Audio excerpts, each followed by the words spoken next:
اعوذ باللہ من الشیطان الرجیم بسم اللہ الرحمن الرحیم۔ مجھ سے پہلے انتہائی بہت بزرگ ہستیاں خطاب کر چکی، ابھی حبیب عرفانی صاحب آپ سے مخاطب تھے۔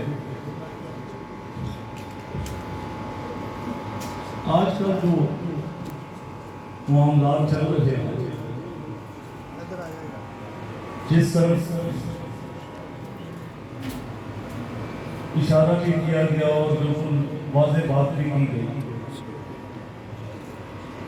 مجھے ایک بات کی سمجھ نہیں آ رہی تھی کہ یہاں پر بات ہو رہی تھی رجوع کرنے کی، کہ رجوع کیا ہو گیا؟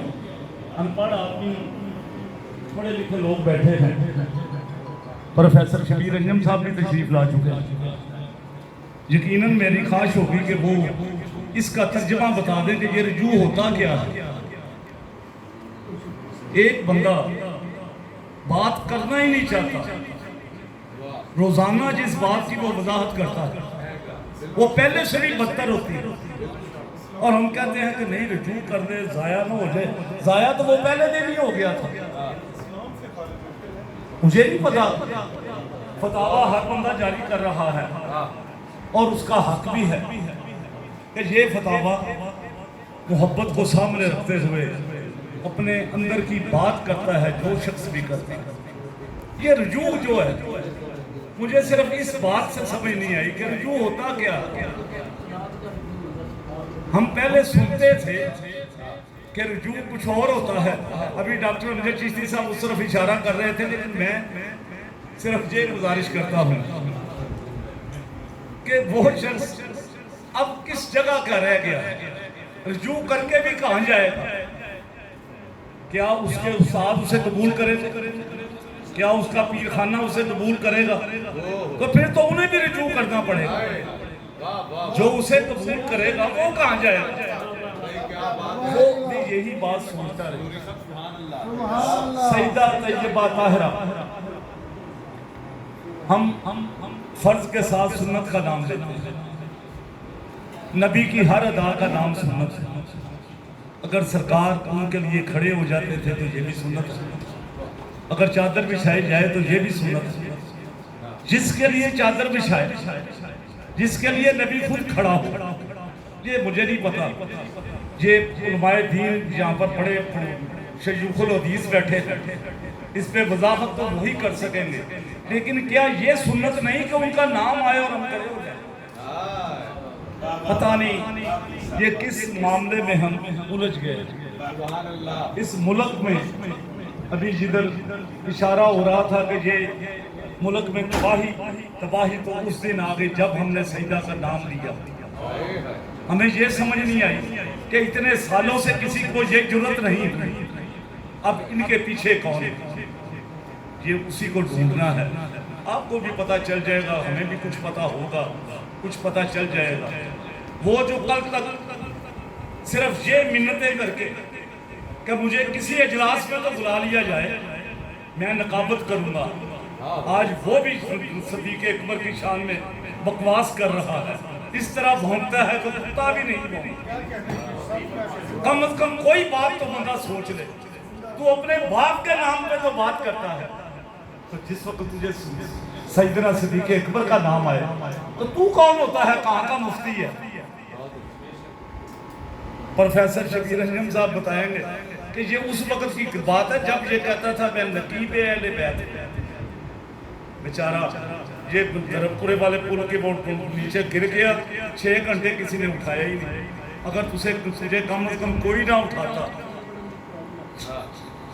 میں ڈاکٹر صاحب کی تو چونکہ معلومات اندرونی ہیں، میں وہ خفیہ معلومات کا اظہار تو نہیں کر سکتا کہ 6 گھنٹے تجھے اگر کسی نے نہیں اٹھایا، 2 گھنٹے اور رہتا، مر جاتا، کم از کم یہ بکواس سنا کرتا، ایمان سے تو قبر میں چلا جاتا۔ تو اپنا ایمان بھی نہیں ٹکا، یعنی کہ مجھے یہ کس جگہ سے یہ شروع ہو گیا ہے؟ ابھی تیسرا آ جائے گا جو سیدنا عمر فاروق کی شان میں بکواس کرے گا، پھر چوتھا آ جائے گا شان عثمان غنی میں بکواس کرے گا، اور پھر وہ بھی آ جائے گا جو آ کر بتائے گا پہلا دوسرا تیسرا اور چوتھا نمبر بتانا شروع کر دے گا۔ پتہ نہیں ہم اس بات میں الجھ گئے، ہم سے اس بات کا سوال نہیں ہوگا کہ جلالی مسلمان تھا یا نہیں، جلالی تو پہلے دن سے ہی جو کچھ تھا وہ اسے پتہ ہے وہ کیا ہے، ہمیں اس بات کا بھی پتہ ہے کہ ہم کیا ہے۔ جب مولا علی کی بات ہو تو پھر بھی کسی جلالی کو جلال آتا ہے، اور جب آج سیدہ کی بات ہو تو پھر بھی اسی بدبخت کے حصے میں یہ بات جاتی ہے۔ پتہ نہیں ہم کب ہمیں سمجھ آئے۔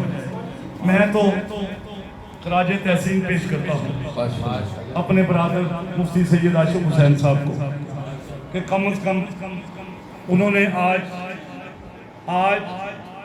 جید علماء کرام کو یہاں پر بلایا، اپنی نمائندگی اپنے سجادہ نشینوں کی، مجھے سمجھ نہیں آئی کہ ہم فاتحہ پڑھنے چلے گئے منصورہ میں اکیلا نہیں گیا، بہت سارے لوگ گئے، اور وہ اس لیے گئے کہ انہوں نے ٹیلی فون کیا کہ اکیلا آنے کی بجائے اکٹھے آ جائیں تاکہ ہم ایک ہی تقریب میں ایک تقریب کر لیں، اور پھر جو کچھ اس نے بکواس کی کہ یہ لینے جاتے ہیں بڑھوے، ہم نے کبھی کسی پیر کو بھی کسی دروازے سے مانگتے دیکھا ہے؟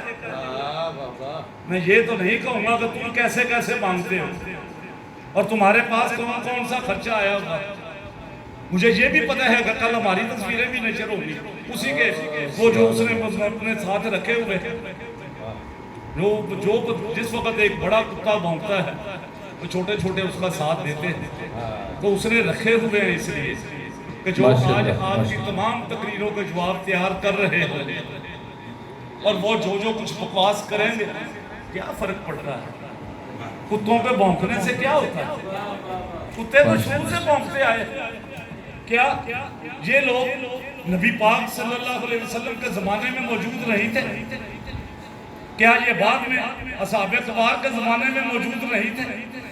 یہ تو اسی وقت سے نسل چلی آ رہی ہے، آج کوئی نئی بات نہیں، لیکن یہ بات ضرور ہے کہ اس ایک کے بھونکنے سے ہم بہت سارے اکٹھے ہو گئے، جو اکٹھے نہیں بیٹھ سکتے، موقع نہیں ملتا، لیکن کم از کم اس کام کے لیے سارے ایک ہیں، کل بھی ایک تھے، آج بھی ایک ہیں۔ کبھی کسی بدبخت کا اس پہ آ جاتا ہے فیس بک پہ، جی ابھی مشائخ نہیں نکلے، بھائی نکل کے کہاں پہ آنا ہے، ہمیں جگہ تو بتاؤ، ہم تو نکلے ہیں نا، بتاؤ تو صحیح کہاں پہ آئیں۔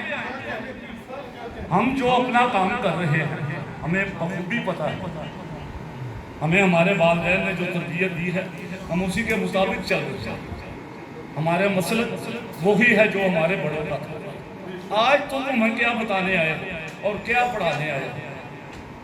جو بھی اہل سنت کے مدارس تھے، جو دارالافتاء تھے، انہوں نے جاندار فتوے جاری کیے، کسی میں کوئی کسی قسم کا سکم نہیں رہا، کسی مدرسے کا نام نہیں۔ آج اگر کوئی مدرسے کا استاد کوئی بات کرتا ہے تو آپ اس مدرسے کو گالیاں دینا شروع کر دیتے ہیں، اگر کوئی مشائخ کا نمائندہ بات کرتا ہے آپ مشائخ کو گالیاں دینا شروع کر دیتے ہیں۔ آج کوئی عالم دین بات کرتا ہے آپ پتہ نہیں کون سا علم لے کے آئے، تمہارا علم تو وہی تھا جب تم یاد میں آ کے تو اسی اپنے پیر کے بیٹے کو جس کو گھر سے واپس بھیجا ہے اسی کے والد اس وقت وہاں موجود تھے، لیکن اس وقت ابھی ایمان کی رتی موجود تھی۔ کہ ایمان جس نے کیا ہے اور جو آپ کے پیچھے ہے وہ کون نہیں جانتا کہ آج کون سا ملک ہے جو ہمارے خلاف چل رہا، جو اس ملک کے در پہ ہے، جو آئے دن لائن آف کنٹرول پر بھی حملے کرتا ہے اور جو معصوموں کی جانیں لے رہا ہے۔ آپ دیکھ لیں مسئلہ کشمیر کو دبانے کے لیے جو ملک کے اور مسائل تھے ان کو پس پشت ڈالنے کے لیے ایک نیا فتنہ کھڑا کر دیا گیا۔ آج ختم نبوت کا نعرہ بھی در کیا ہے، آپ ایک ہی نعرہ چل رہا ہے۔ یہ سارے مسائل کو دبانے کے لیے ہم سب ایک تو ہیں ہی، اس میں تو کوئی شک نہیں، اس میں ہر ایک کا موقف اپنا اپنا ہے، کوئی کہتا ہے اسے مار دینا چاہیے، مارنے کی ضرورت نہیں، خود ہی مر جائے گا. ابھی کوئی نہ کوئی آئے گا، وہ پتہ نہیں کس وقت آئے گا اور کدھر سے آئے گا. موت تو آنی آنی ہے، لیکن چلو موت آئے تو کم از کم ممتاز قادری جیسی آئے کہ بندہ یہ تو کہہ سکے کہ میں مر کے بھی زندہ ہو گیا ہوں، یہ تو زندہ رہ کے بھی مرا ہوں. جو بھی بات کرتا ہے لعنت کی بات کرتا ہے، جو بھی بات کرتا ہے اس کے خلاف ہی بات کرتا ہے. ایک بندہ اس کے حق میں نہیں آتا. جو بڑی مہربانی فرماتا ہے وہ یہ کہتا ہے کہ نہیں یار اسے گالیاں نہ دو، اس کو تو چھتر ہی مارنے چاہیے. جو بھی بات کرتا ہے صرف اتنی بات ہی کرتا ہے کہ اسے برا بلا نہ کہو، اسے جو بھی کرتا ہے اس سے تصدیق کر دو. اللہ تعالیٰ مجھے اور آپ کو اس پر عمل کرنے کی توفیق. بلا تاکید